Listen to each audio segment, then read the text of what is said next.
Meus irmãos, boa noite a vocês todos. Eu os saúdo com a graça e com a paz de nosso Senhor Jesus Cristo. Amém. Vamos ficar de pé nesse momento e vamos abrir a nossa Bíblia. No Evangelho de João, capítulo 13. João, capítulo 13.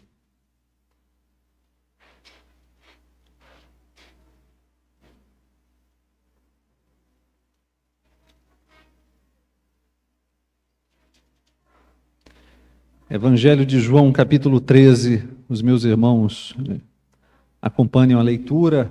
Eu farei a leitura de João, capítulo 13, versículos 12 a 17. João, capítulo 13, versículos 12 a 17. Vocês estão comigo?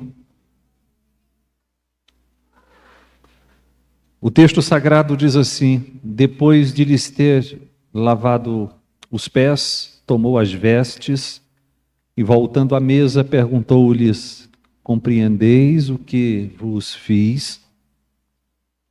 Vós me chamais o Senhor, o Mestre e o Senhor, e dizeis bem, porque eu o sou.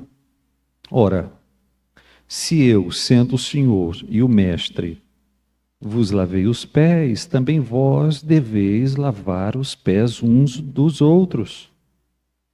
Porque eu vos dei o exemplo para que, como eu vos fiz, façais vós também.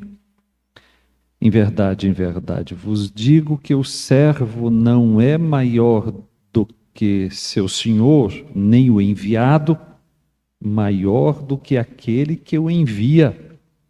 Ora, se sabeis estas coisas, bem-aventurados sois se as praticardes. Esse é o nosso texto. Vamos falar com Deus. Senhor, muito obrigado por esta noite. Obrigado porque o teu povo se reúne em teu nome e em tua presença e para o louvor da tua glória, para oferecer a ti culto que ora te oferece, que nesta noite te apresenta como uma celebração exultante e repleta de ação de graças pela encarnação do Verbo, pelo advento de Jesus, pelo envio do Filho eterno de Deus. Recebe-nos, Senhor, e o culto que agora te oferecemos com a Escritura Sagrada, em nome de Jesus Cristo. Amém. Assentai-vos, meus irmãos.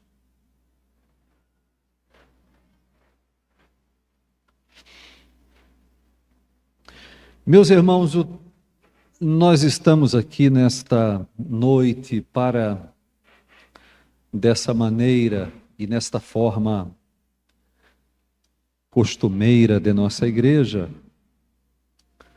salvar o Natal. Salvar o Natal. Nós estamos aqui salvando o Natal do secularismo, do consumismo. Estamos salvando o Natal de uma celebração sem Deus, de um Natal sem Cristo, de uma espiritualidade sem o Espírito. E a maneira de nós fazermos isto, só existe uma, é celebrando a Deus pela encarnação do Verbo eterno, pelo envio de Jesus Cristo. E é isso que nós fazemos nesta noite e devemos continuar a fazer. O tema dos nossos sermões natalinos de 2021, os meus irmãos já sabem, é o tema da kenosis, né? Um aportuguesamento de uma palavra grega de kenosse, que significa esvaziamento, anulação, autoanulação, autonegação, autoesvaziamento.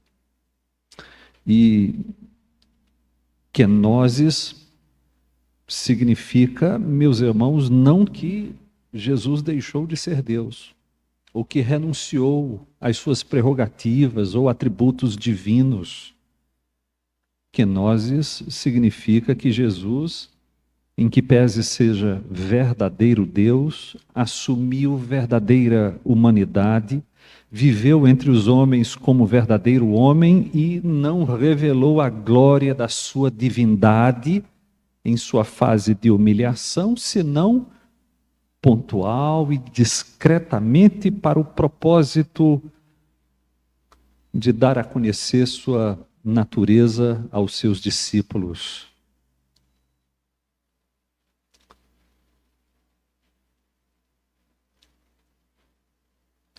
Já conversei também com os meus irmãos a respeito do autoesvaziamento do Filho de Deus com relação às suas razões mais cruciais. As razões do autoesvaziamento do Filho de Deus estão no coração do Evangelho. Essas razões são o Evangelho, são os fatos do Evangelho. A encarnação, a fase de humilhação do Salvador e seu autoesvaziamento são, repito, os fatos cruciais do Evangelho, porque somente o Deus homem poderia nos salvar, e somente o Deus homem poderia nos salvar, porque, por um lado, ninguém além de Deus poderia pagar a nossa dívida para com a justiça divina, e, por outro lado, porque somente um homem poderia pagar uma dívida que era humana, e adquirir para nós uma dívida humana, uma justiça, humana, a nos imputar. Tudo isso já foi explorado nos limites que nós dispusemos nos momentos anteriores. E na sequência, nós ainda acrescentamos que aquilo que é o próprio Evangelho está no centro dos deveres éticos da fé cristã. E colocamos assim: sem negar a essência do Evangelho, nem a vida e morte de Jesus como a base da nossa justificação, nós começamos a afirmar que os fatos do mesmo Evangelho estão no cerne de todo o dever cristão ético para com Deus e para com o próximo. Dissemos que não há dever cristão que não emane da vida e da morte de Jesus no lugar de pecadores. E afirmamos, por fim, que toda a ética cristã é, meus irmãos, a ética do Evangelho.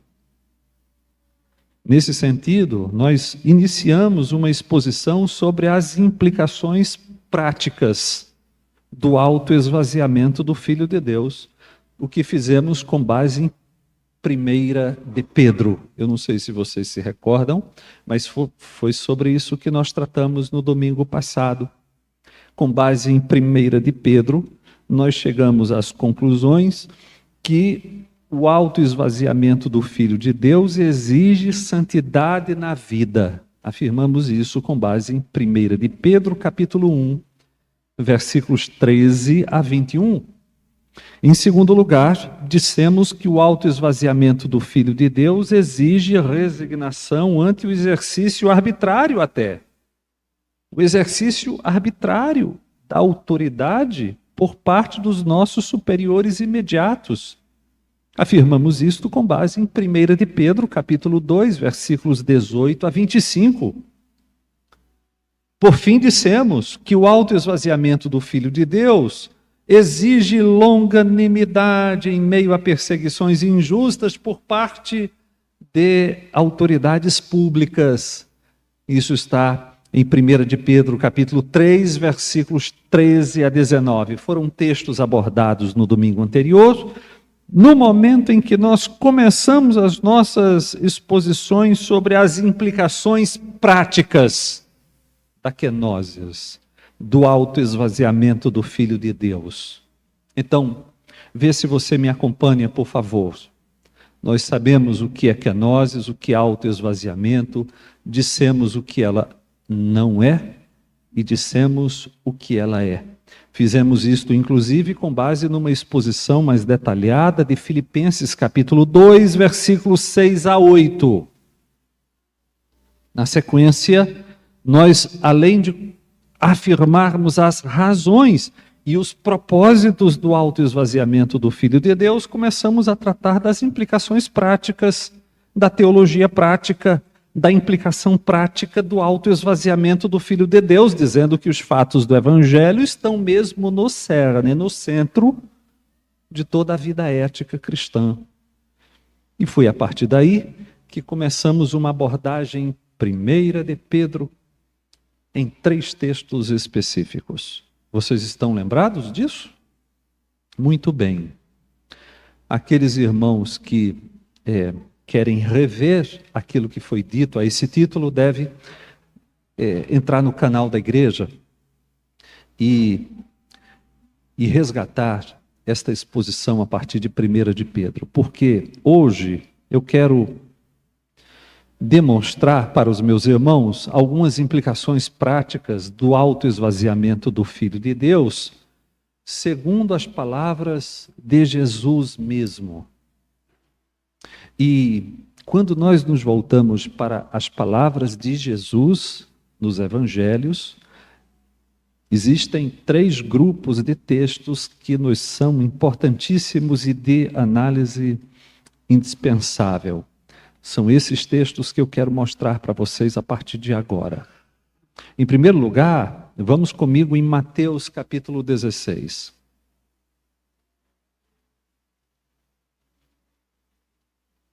Mateus capítulo 16.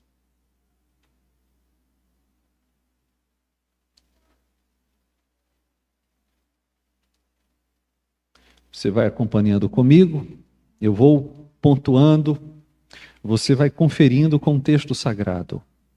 Preste atenção nisso, por favor.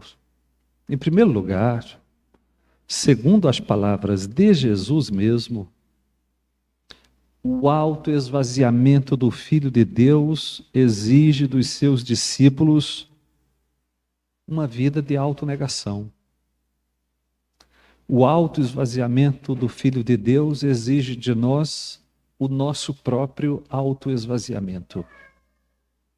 Jesus negou a si mesmo e nós devemos negar a nós mesmos. E nós começamos a nossa análise aqui, em Mateus capítulo 16.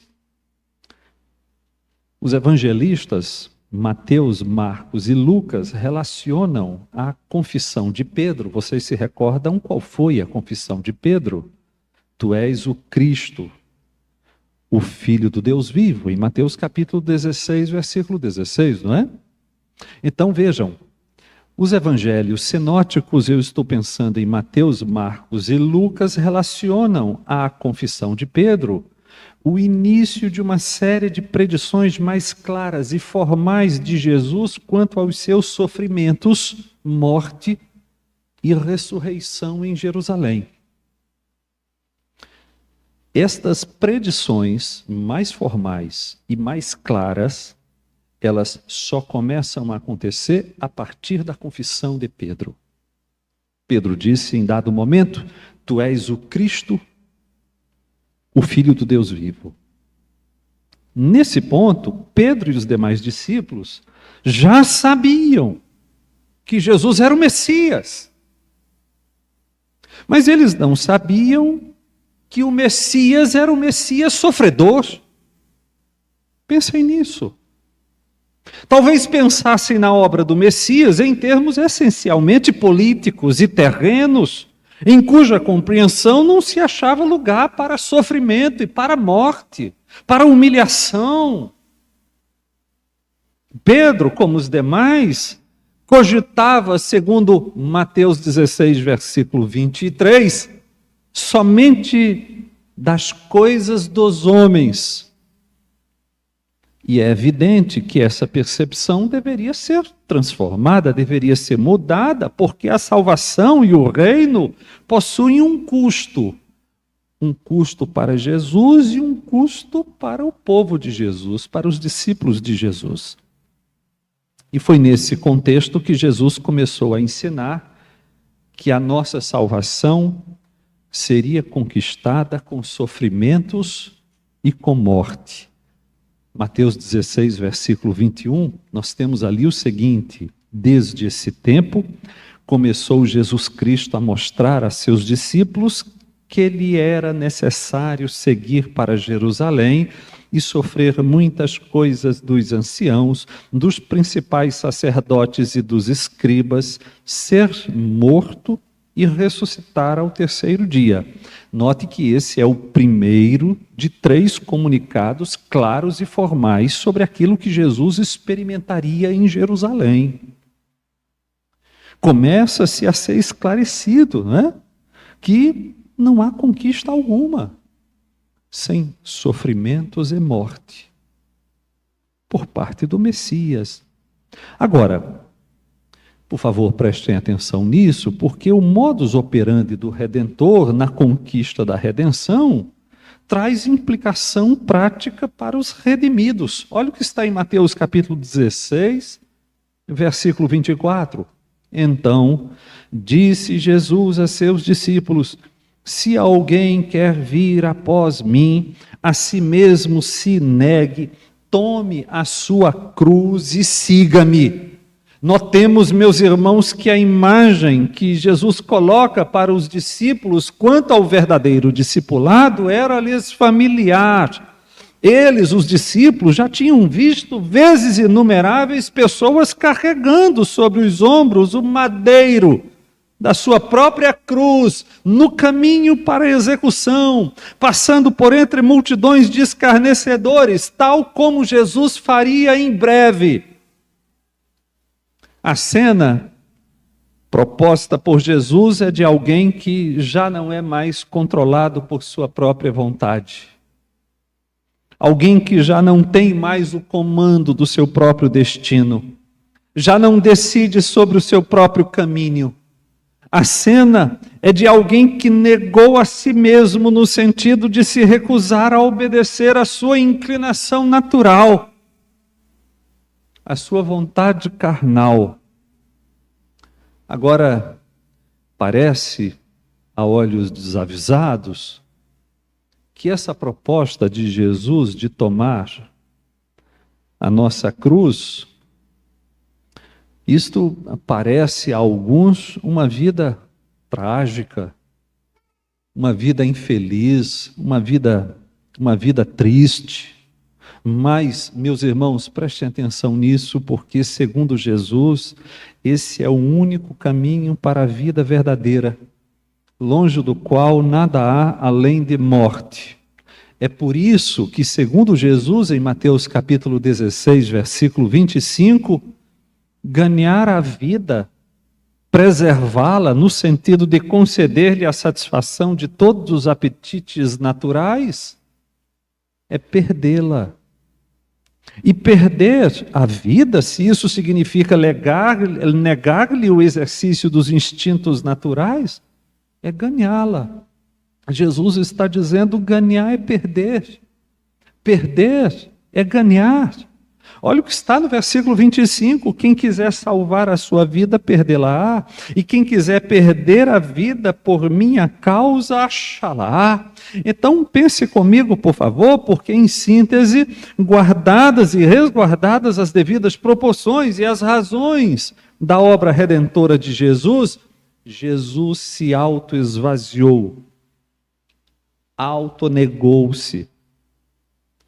E nós devemos nos esvaziar, autonegar-nos. A autonegação do Filho de Deus exige a nossa própria autonegação.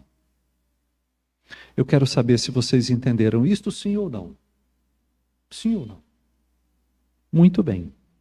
Então, em primeiro lugar, olha o que eu quero colocar para vocês. A primeira implicação ética. A primeira teologia prática que se colhe a partir do autoesvaziamento do Filho de Deus, segundo palavras de Jesus, e que quero destacar agora é a seguinte: o autoesvaziamento de Jesus implica em nosso próprio autoesvaziamento. A autonegação de Jesus implica a nossa autonegação. Ele tomou a sua cruz e nós tomamos a nossa. Deu para entender isso, meus irmãos? Sim ou não? Em segundo lugar, segundo as palavras de Jesus mesmo, o autoesvaziamento do Filho de Deus impõe a compreensão de que a verdadeira grandeza, preste atenção nisso, a verdadeira grandeza está no serviço.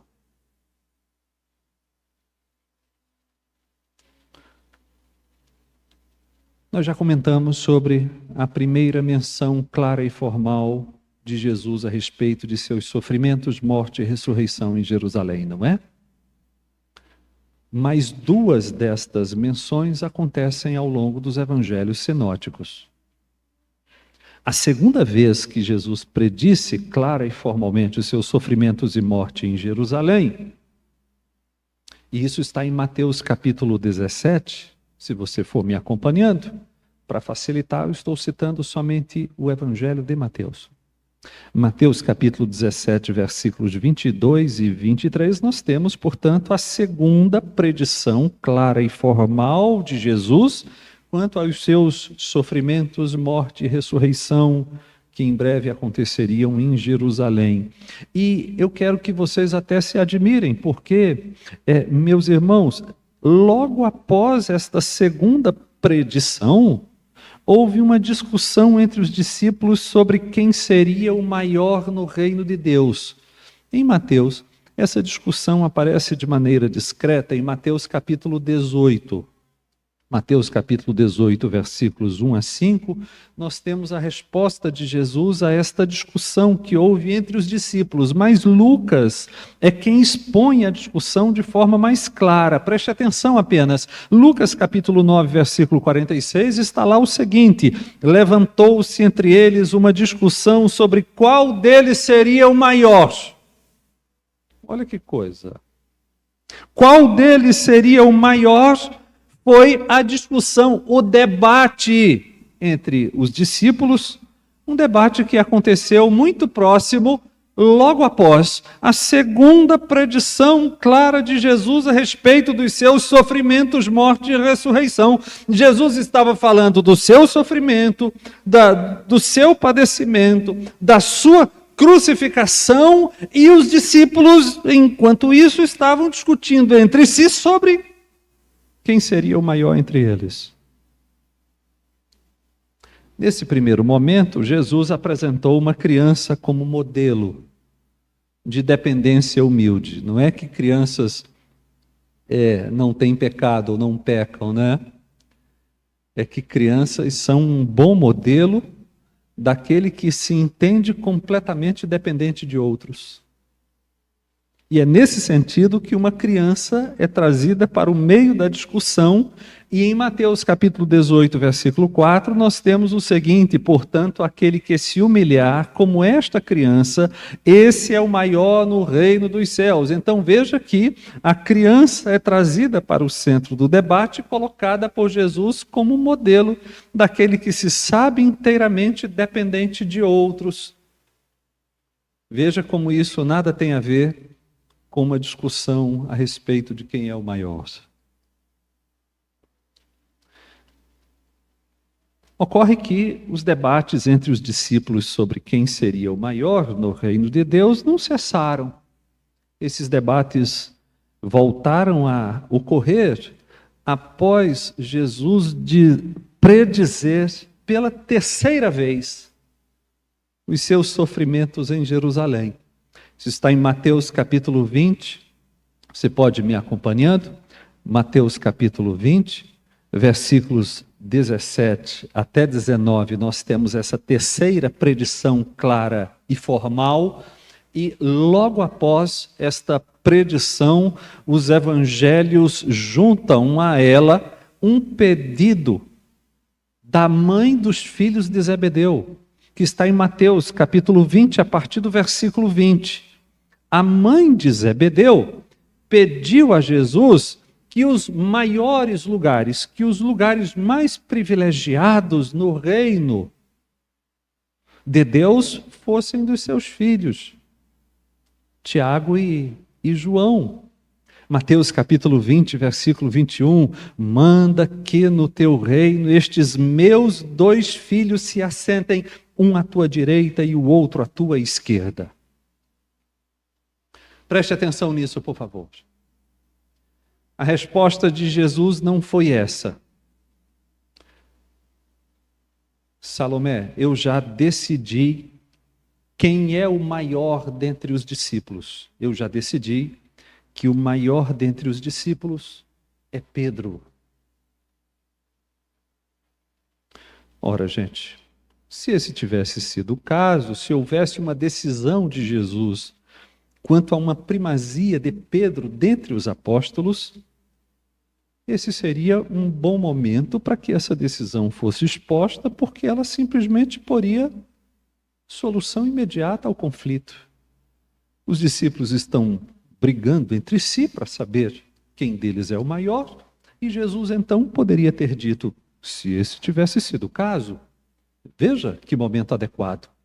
Jesus poderia ter dito exatamente nessa hora, eu já decidi que o maior dentre vocês é Pedro.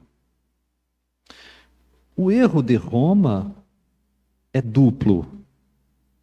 Primeiro, nós temos um equívoco de interpretação bíblica, porque Pedro não recebeu a primazia dentre os apóstolos, se isso significa que Pedro deveria governar sobre os demais. Esta é a interpretação de Roma. E depois nós temos um equívoco histórico, porque Pedro nunca foi bispo em Roma. Nós não temos nenhum tipo de tradição antiga a afirmar de maneira consistente que Pedro tenha sido pastor da igreja em Roma em qualquer momento. A coisa mais certa que nós sabemos é que Pedro só foi a Roma para ser martirizado. Então nós temos um equívoco histórico, de modo que o Papa, que agora reina na Santa Sé, não é um sucessor histórico de uma sequência de bispos que retroage a Pedro. Agora, eu estou abrindo um parêntese para dizer que, caso Jesus tivesse decidido que Pedro tinha a primazia dentre os apóstolos, aqui estava o momento certo para que esta decisão fosse colocada. Por quê? Porque os discípulos estão brigando entre si numa disputa sobre quem deles deveria ser o maior. É nesse contexto que vem o pedido da mãe dos filhos de Zebedeu.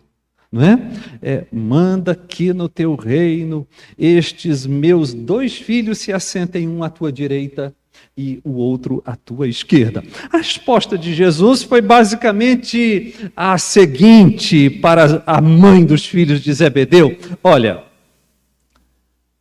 grande é aquele que serve,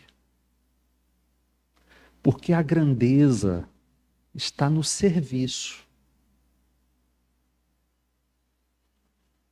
Olha o que está em Mateus capítulo 20, meus irmãos, a partir do versículo 25.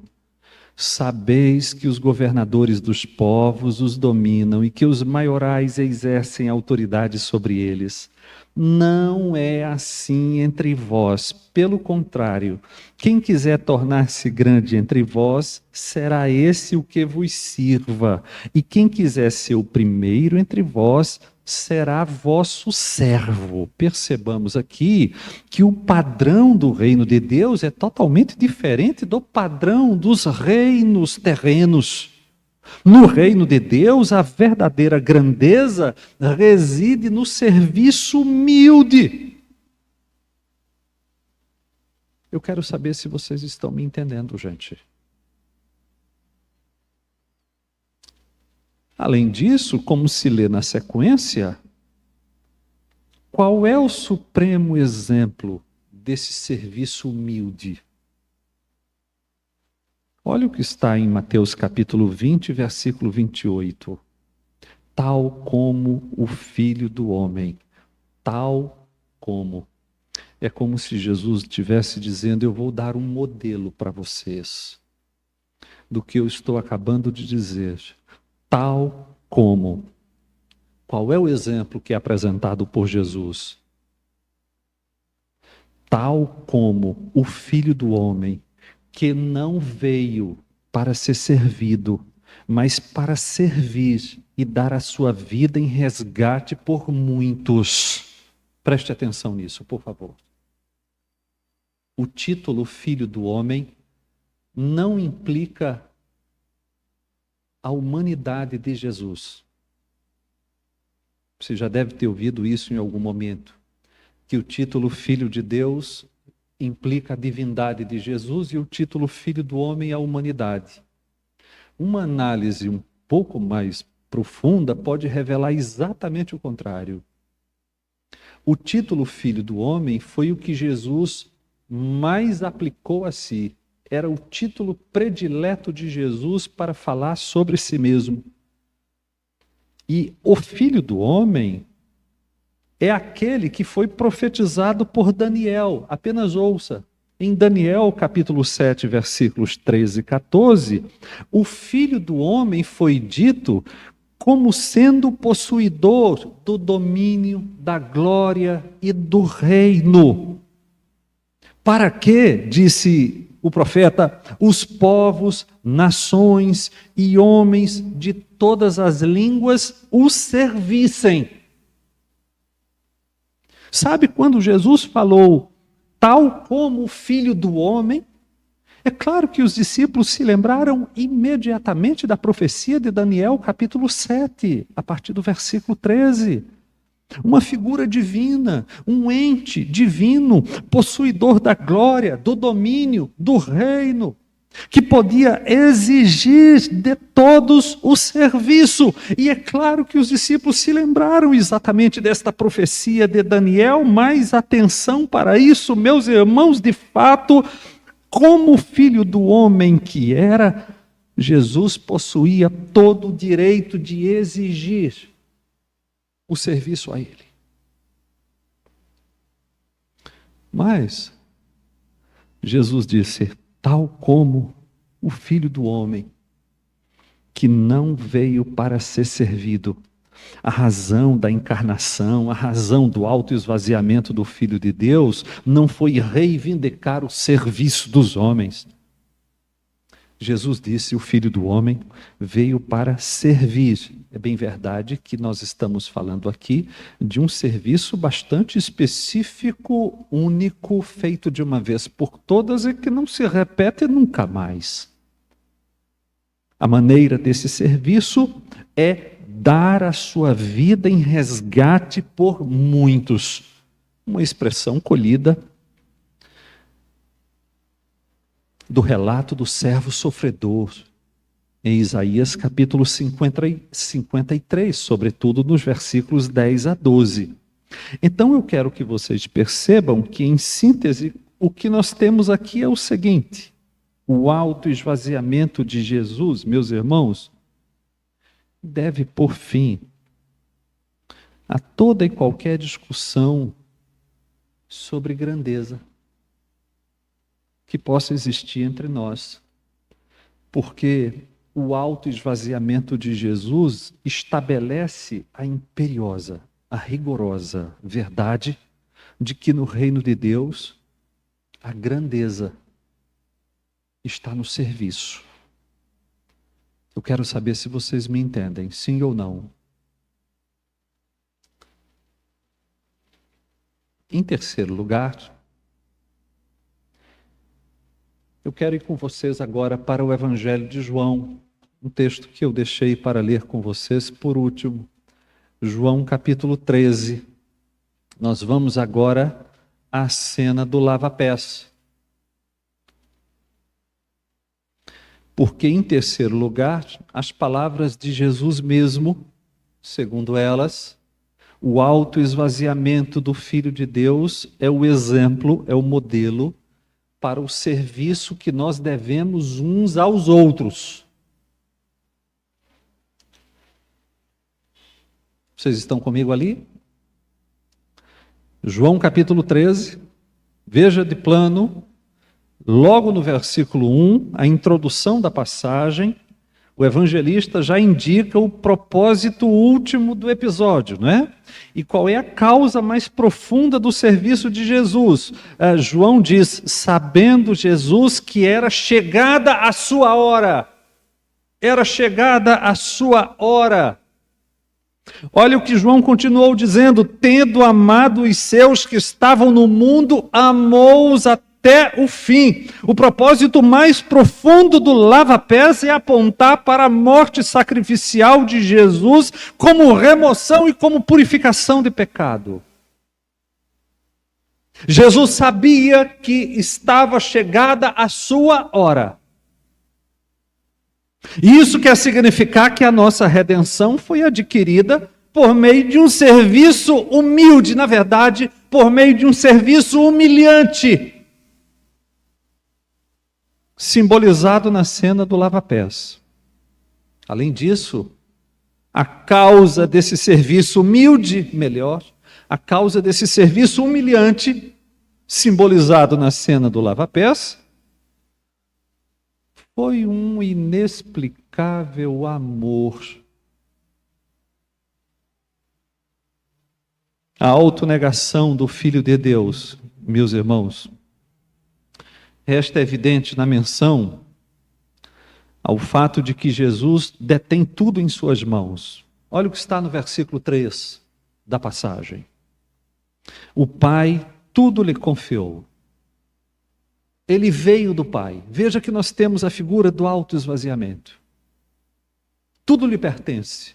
O Pai confiou tudo em suas mãos. E ele veio do Pai. E agora está na cena do lava-pés. Vocês estão me entendendo, sim ou não?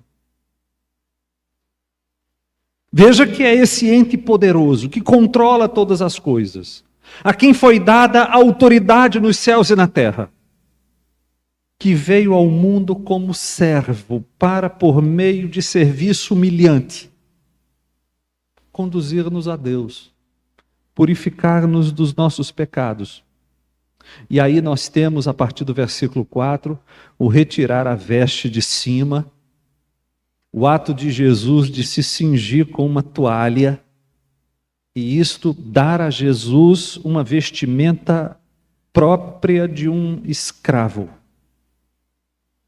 Jesus faz aqui um gesto que seria rejeitado por gregos, rejeitado por judeus como um sinal de fraqueza mais abjeta. A humildade colocada por Jesus não gozava de nenhuma admiração. Os judeus não admitiriam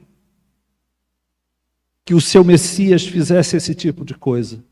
Os gregos tampouco tinham qualquer conceito positivo a respeito de humildade. Para os gregos, aquilo que nós chamamos de humildade era nada mais, nada menos que covardia. Então, Jesus não faz coisa que é admirada por ninguém, e é por isso que nós temos uma reação, digamos, explosiva, abrupta de Pedro, não é? Em João, capítulo 13, versículo 6. Senhor, tu me lavas os pés a mim. Olha o que está no versículo 8, primeira parte, não é? Nunca me lavarás os pés. Então Pedro acha que aquela proposta é apenas indecorosa. Não dá nem para cogitar com esse tipo de coisa do Messias dar a si mesmo uma veste que é própria de um escravo e fazer um trabalho de um escravo. Que o lava-pés, meus irmãos, por outro lado, foi um ato simbólico para o serviço de Jesus em se entregar para a nossa redenção. Jesus mesmo diz, o versículo 7, o que eu faço não sabes agora, compreendê-lo-ás depois. Eu estou colocando uma cena, eu tenho um propósito com isso. Você não, a você agora, Pedro, é só se submeter. Olha o que nós temos na segunda parte do versículo 8: se eu não te lavar, não tens parte comigo. Se eu não te lavar, não tens parte comigo, porque Jesus está fazendo um ato simbólico de uma purificação que é Ele que realiza. E que pessoas somente são purificadas se Jesus as purificar por seu e em seu auto-esvaziamento, simbolizado no serviço humilhante do lava-pés. E aqui nós chegamos em João capítulo 13, o parágrafo seguinte, versículos 12 a 17. Aqui no parágrafo dos versículos 12 a 17, aquele ato simbólico da purificação realizada por Jesus é agora tomado como modelo, meus irmãos, a ser seguido pelos discípulos. Veja que para estabelecer o dever de seguirmos a Jesus em seu serviço humilhante, porque foi isso que nós tivemos, tanto no feito propriamente da autoentrega de Jesus na cruz do Calvário, morrendo aquela morte horrenda e humilhante, como também no trabalho do lava-pés, de tomar uma veste de escravo e fazer um trabalho de um escravo. Então, veja que Jesus quer que isto seja modelo. E para estabelecer o seu modus operandi como modelo, Jesus acrescenta 3 argumentos. Olha o que é que nós temos aqui. Primeiro, nós temos o argumento do maior para o menor. Porque, afinal de contas, se Jesus, sendo Senhor e Mestre, lavou os pés dos seus discípulos, por qual razão os discípulos se negariam a lavar os pés uns dos outros? Quero saber se vocês estão me entendendo, sim ou não. Olha o que está no versículo 14. Se eu, imagine como Jesus dizendo, sendo quem sou, vos lavei os pés, também o quê? Vós deveis lavar os pés uns dos outros. Vocês estão me atendendo? Agora, gente, Jesus com isso não está querendo dizer que o lava-pés é uma cena que deve ser repetida periodicamente ao longo da igreja, nas comunidades locais. Não é isso que está sendo dito aqui. O modelo estabelecido não é o de lavar os pés. O lava-pés era, na ocasião, um símbolo da mais objeta humilhação no serviço do próximo. O que o lava-pés estabelece como padrão é o dever do serviço humilde e, quiçá, humilhante, que nós devemos uns aos outros. Não é para nós termos um momento aqui para uma cena de lava-pés. Vocês estão me entendendo? Sim ou não? Alguns anos atrás, eu fui surpreendido com alguém que lavou meus pés. Imaginem, eu estava num culto de doutrina, eu acho, ou num culto de oração, e acho que alguém disse alguma coisa a meu respeito, ou fez alguma coisa contra mim, não sei até hoje, mas essa pessoa achou que estava me devendo alguma coisa. E ela quis reparar o dano. E qual foi a maneira que ela achou que poderia reparar o dano? Pegou uma bacia, me fez sentar numa cadeira. Aí você imagine minha cara. Imagine a minha cara sentado numa cadeira. Ela tirou os meus pés, tirou minhas meias e começou a lavar meus pés. Gente do céu. Não é isso que Jesus está dizendo. Não é para ter cena de lava-pés. É para ter serviço humilde.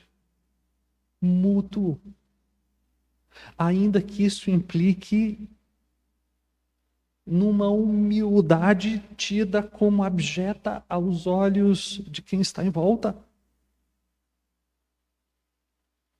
Então, o que Jesus está dizendo no versículo 14 é o seguinte: ora, sendo eu quem sou, vos lavei os pés, e isso estabelece o dever que vocês têm de lavar os pés uns dos outros. Em segundo lugar, nós temos um segundo argumento aqui, que é o argumento do modelo. Agora Jesus diz, digamos, claramente que o lava-pés, além de simbolizar a purificação de pecados realizada pelo autoesvaziamento do Filho de Deus, é um modelo de serviço humilde a ser repetido. Isso está no versículo 15. Porque eu vos dei exemplo para que, como eu vos fiz, façais vós também. E aqui eu quero que os meus irmãos concluam comigo que o lava-pés constrói uma espécie de ponte entre a realidade espiritual da redenção pela autonegação do Filho de Deus com o nosso próprio dever de servir humildemente ou até humilhantemente, se for o caso, o próximo.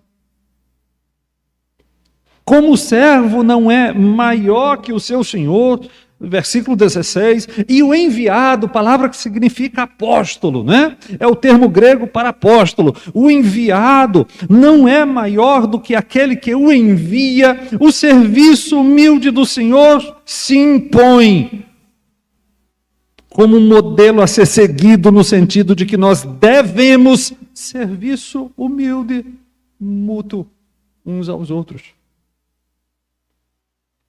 Terceiro, nós temos o argumento da necessidade de praticar o que se conhece, de praticar o que se sabe, porque conhecimento sem prática é coisa vã, é coisa inútil. Por isso, em João capítulo 13, versículo 17, Jesus diz que a bem-aventurança reside em conhecer e praticar o que se conheceu. Olha o que está no versículo 17. Ora, se sabeis estas coisas, bem-aventurados sois se o quê? Se as praticardes. Deixa eu resumir para vocês. Kenosis está na base dos nossos deveres éticos e na construção do nosso caráter. Eu quero saber se nós estamos firmes com relação a isso. Sim ou não, gente? Todos os nossos deveres surgem da cruz do Calvário. Estamos certos com relação a isso? Vejamos que o autoesvaziamento de Jesus Cristo impõe uma teologia prática, uma forma de viver em relação a Deus e em relação ao próximo, e isto agora segundo as palavras de Jesus mesmo. Primeiro nós dissemos, o autoesvaziamento exige dos discípulos de Jesus uma vida de autonegação também. Jesus se autonegou, se autoesvaziou, certo? Nós devemos nos autonegar. Jesus se autoesvaziou, se autonegou, repito. Então, quem quiser segui-lo deve o quê? Negar-se a si mesmo.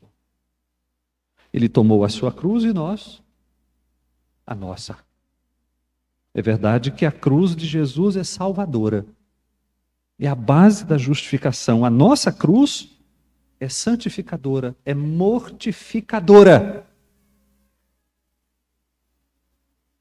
Mas é certo que não podemos seguir o crucificado sem uma cruz que possamos chamar de nossa.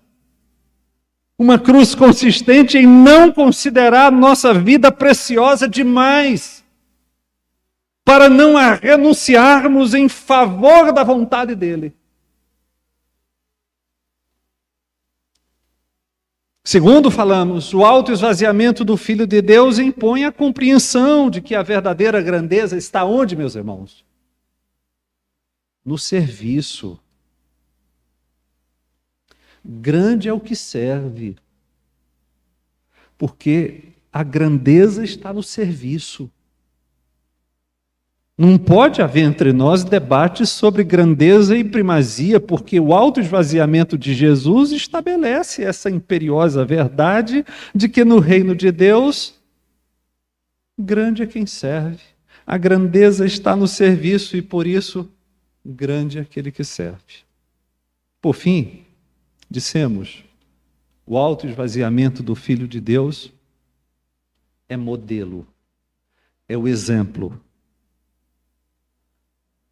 do nosso serviço mútuo.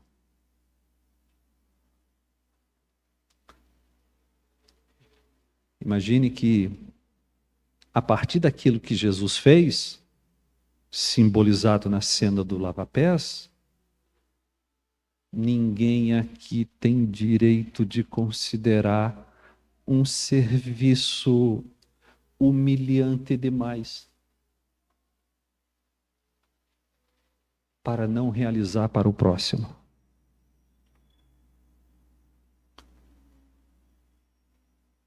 Eu quero saber se vocês estão me entendendo, gente. A nossa ética é evangélica. É crucial. Emana da cruz.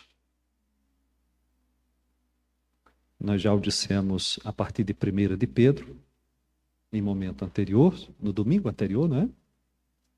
Agora a partir das palavras de Jesus, e no próximo domingo nós vamos continuar explorando esse tema, desta vez para falar sobre as implicações éticas do autoesvaziamento de Jesus nos escritos de Paulo. É o que nós vamos falar no próximo domingo. Agora, se você retirar Jesus e a fase de humilhação e o autoesvaziamento de Jesus do seu Natal, sabe o que você terá? Uma festa secular, seguindo a lógica do mercado. Uma ceia pagã, mandando muita luz para todo mundo, muita luz para você nesse Natal. Natal sem Cristo, celebração sem Deus e espiritualidade sem o Espírito Santo. Só existe uma realidade que pode dar sentido à nossa celebração e à nossa festa. É que o menino nos foi dado.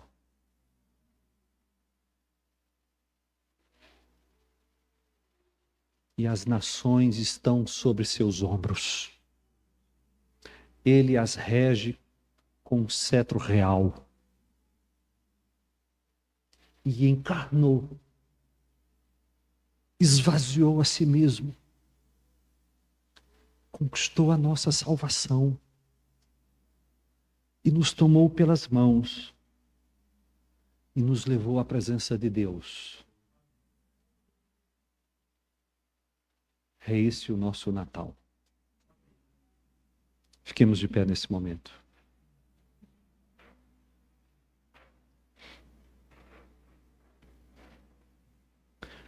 Senhor, nós oferecemos a Ti as nossas ações de graças, pedindo que aquilo que Jesus fez por nós, o seu autoesvaziamento, o ter Jesus ser feito homem, verdadeiro homem,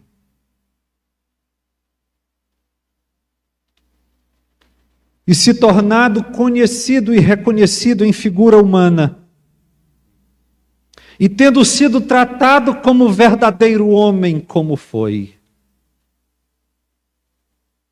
e tendo sido obediente até a morte, e morte de cruz. Sim, Senhor, a conquista da nossa salvação é exatamente a fonte de nosso dever, a base da construção do nosso caráter, o começo de nossa obediência a Deus, o princípio que deve reger a nossa vida prática. E agora, Senhor, de posse desse conhecimento, o Senhor mesmo disse: não adianta saber estas coisas se não as praticarmos. O Senhor mesmo disse isto. Se sabeis estas coisas, bem-aventurados sois, se as praticardes. Nós pedimos que no centro da nossa vida resida o Evangelho. E que o Evangelho, Senhor, esteja no centro da nossa vida como do nosso culto a Ti. E também na noite de hoje, nas reuniões caseiras, nas ceias domésticas, nas confraternizações familiares. Há de se ter um lugar ali, e não um lugar qualquer, o primeiro lugar, o centro. Há que se ter o lugar de primazia para Jesus Cristo, o Cristo, o Senhor, em nome de quem nós oramos. Que a graça do Senhor Jesus, o amor de Deus, o nosso Pai, e a comunhão do Santo Espírito de Deus estejam sobre esta igreja, e bem assim sobre todo o povo de Deus espalhado que está pela face da terra, hoje e eternamente.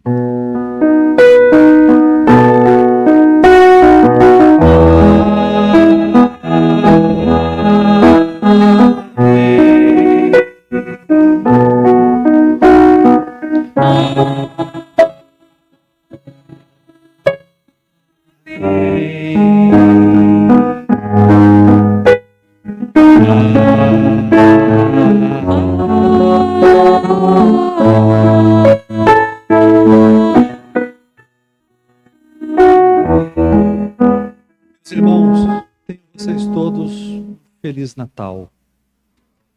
Mas não deixem de falar para os filhos de vocês o significado do Natal. Deus abençoe os meus irmãos.